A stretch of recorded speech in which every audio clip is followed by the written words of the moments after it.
కేంద్ర మాజీ మంత్రి కాంగ్రెస్ పార్టీ సీనియర్ నేత చింతామోహన్ కూటమి ప్రభుత్వంపై తీవ్ర విమర్శలు చేశారు. గుంటూరు బ్రాడీపేటలో ఏర్పాటు చేసిన మీడియాతో సమావేశంలో ఆయన మాట్లాడుతూ ఈ కూటమి ప్రభుత్వం రాష్ట్రాన్ని నాశనం చేసే దిశగా సాగుతోందని, ముఖ్యంగా ప్రాథమిక విద్యా వ్యవస్థపై కుట్ర జరుగుతుందన్నారు.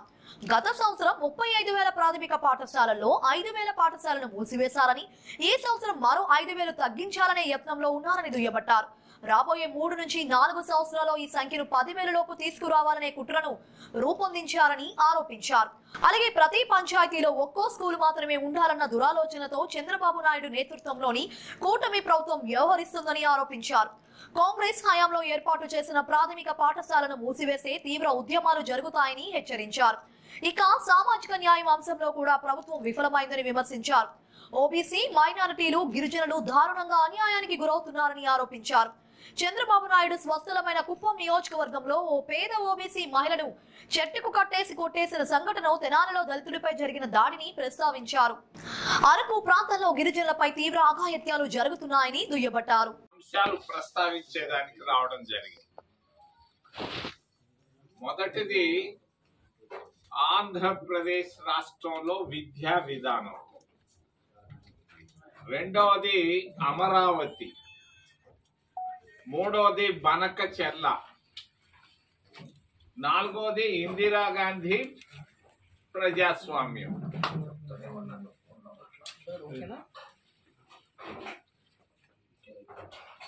రాజీవ్ గాంధీ ప్రధానమంత్రిగా ఉన్నప్పుడు నూతన విద్యా విధానాన్ని తీసుకురావడం జరిగింది. 87 ఆ ప్రాంతాల్లో కాంగ్రెస్ ప్రభుత్వం ప్రతి గ్రామంలో ప్రాథమిక పాఠశాలను ప్రారంభించడమే కాకుండా ప్రతి కుగ్రామంలో కూడా ప్రాథమిక పాఠశాలను ప్రారంభించాం. ఎందుకు? ప్రతి పేద బిడ్డ, ప్రతి రైతు కూలీ బిడ్డ, ఎస్సీ గాని, ఎస్టీ గాని, ఓబీసీ గాని, మైనారిటీలు అందరికీ అందుబాటులో ఉండే విధంగా ప్రాథమిక పాఠశాలను దేశం మొత్తం మీద ప్రారంభించాం. ఈ రోజు ఉన్నటువంటి ఆంధ్రప్రదేశ్ రాష్ట్రంలో 35,000 ప్రాథమిక పాఠశాలను ప్రారంభించాం. ఈరోజు కూటమి ప్రభుత్వం ఈ ప్రాథమిక పాఠశాలల పైన కుట్ర బందుతా ఉంది. 35,000 ఉన్నటువంటి ప్రాథమిక పాఠశాలను గత సంవత్సరంలో 5,000 పాఠశాలలు తగ్గించారు. ఈ సంవత్సరం మరొక 5,000 పాఠశాలలు తగ్గించాలనుకుంటున్నారు. రాబోయేటువంటి 3-4 సంవత్సరాల్లో 35,000 ప్రాథమిక పాఠశాలను 10,000 లోపుకు తీసుకురావాలన్న కుట్రతో ఈరోజు కూటమి ప్రభుత్వం వెళుతా ఉంది. ఎందుకు వెళుతా ఉంది? వీళ్ళకు ఇష్టం లేదు పేద బిడ్డలు చదువుకోవడం, పేద బిడ్డలు ఇంగ్లీష్ నేర్చుకోవడం కూడా ఇష్టం లేదు. అందుకే ఈ ప్రాథమిక పాఠశాలను మోడల్ స్కూల్స్ అనే కాన్సెప్ట్ పైన ఒక్కొక్క పంచాయతీలో ఒక్కొక్క స్కూల్ పెట్టాలన్న ఆలోచనతో చంద్రబాబు నాయుడు ప్రభుత్వం వెళుతా ఉంది. దీనిని నేను ఖండిస్తున్నాను. కాంగ్రెస్ పార్టీ తరఫున మేము తీసుకొచ్చినటువంటి ప్రాథమిక పాఠశాలను ఏమాత్రం మీరు తాకితే ఉద్యమం తప్పదని చంద్రబాబు నాయుడు గారికి తెలియజేస్తున్నాను. గుంటూరు దగ్గరగా ఉండి తప్పు ఇది చేయకూడదు. పేదవాడికి అన్యాయం జరగకూడదు.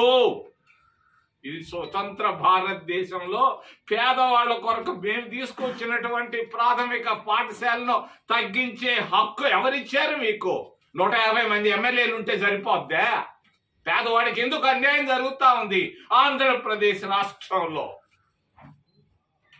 ఓబీసీలకు అన్యాయం జరుగుతా ఉంది, ఎస్సీలకు అన్యాయం జరుగుతా ఉంది, ఎస్టీలకు అన్యాయం జరుగుతా ఉంది. కూటమి ప్రభుత్వంలో మైనారిటీలకు అన్యాయం జరుగుతా ఉంది.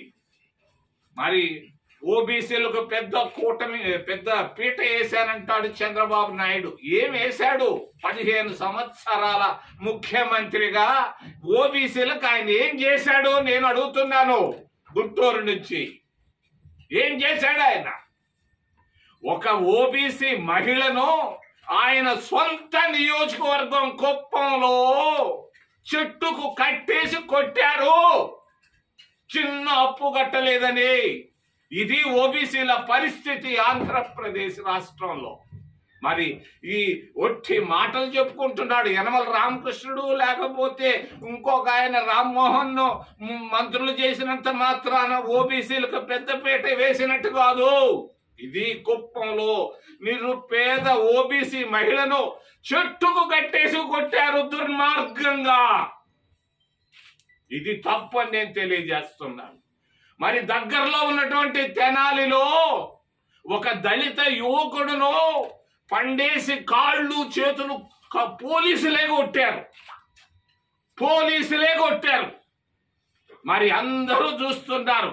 ఎవరో అధికారులు కూడా సమర్థించేది కొట్టింది కరెక్ట్ అని. కొట్టే హక్కు మీకు ఎవరిచ్చారయ్యా? మానవ హక్కులున్నాయి. ఎందుకు కొట్టారు ఆ దళిత యువకుడిని? వాడు చేసిన పొరపాటు ఏంది?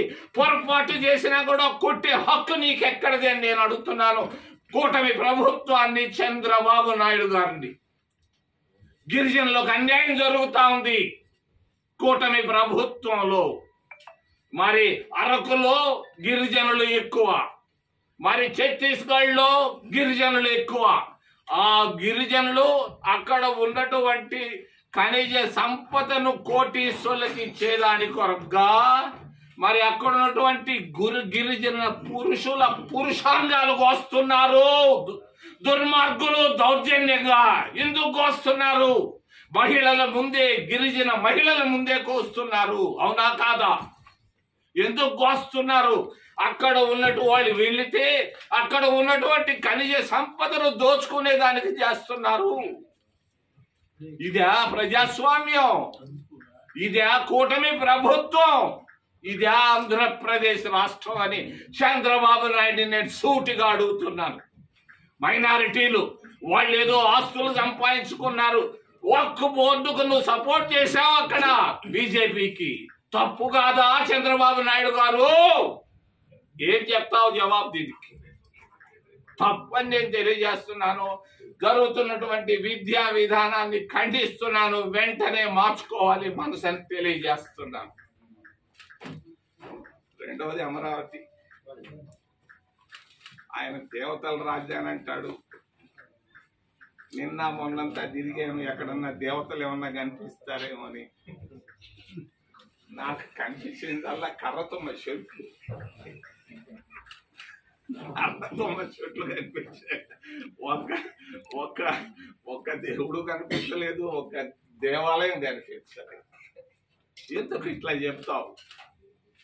ఎందుకు చెప్తావు ఇలా? దేవతల రాజధాని 26 జిల్లాలు ఉన్నాయి. దాదాపు